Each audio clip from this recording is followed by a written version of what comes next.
Trending ngayon ang issue about sa Pilipinas, about doon sa mga 4-piece na libre daw sila sa bayarin ng kuryente. Sana all. Nilibre sila pero ang problema, ang nagbabayad yung ibang mamamayan na hindi member ng 4-piece. Pero yung iba nagre-reklamo kasi meron kasi din namang member ng 4-piece na hindi naman la deserve maging member ng 4-piece. Merong mga tao, aminin natin o hindi, meron tayong mga kapitbahay or kabarangay na mas maganda naman ang katayuan sa buhay pero member sila ng 4-piece. So minsan, yung iba nagtatampo, bakit sila naging member ng 4-piece? Meron naman silang makain, meron naman silang trabaho, as in, kaya nila ang kanilang buhay araw-araw na kaya nilang tustusan. Merong mas may deserving tayong nakilala pero hindi nasali.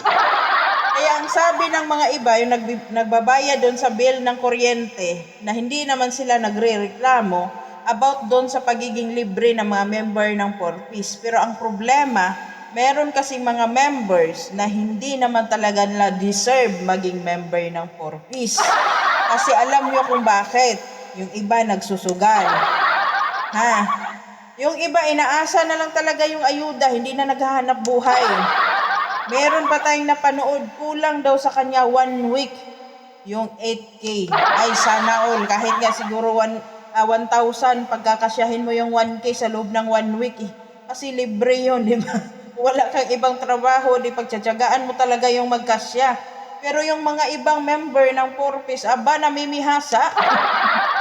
Nagiging tamad na sila't abusado. Kasi kulang sa kanila ang 8K na ayuda. Sana all. Kulang sa kanila 1 week lang daw yun ay sana all. Diba meron talaga mga tao na ungrateful, tapos meron mga tao na hindi deserve nilang makatanggap, pero sila yung nabigyan. Meron tayong nakikita ang kapitbahay, kabarangay na sobrang hirap nila sa buhay at wala na silang kakayanang magtrabaho. May mga matanda na, may mga kapansanan, etc. Pero sila yung mas hirap kumuha ng ayuda at makatanggap ng ayuda. Diba nakakaloka? Ano ba?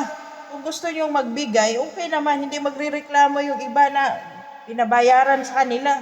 Pero sana, pagsikapan yung maging maayos yung bawat sorbe ninyo, yung talagang masali, yung karapat-dapat na masali. Hindi yung mas malaki pa sa yung bahay nila, pero nakatanggap naman. May matinong trabaho, nakatanggap. Bakit ganon?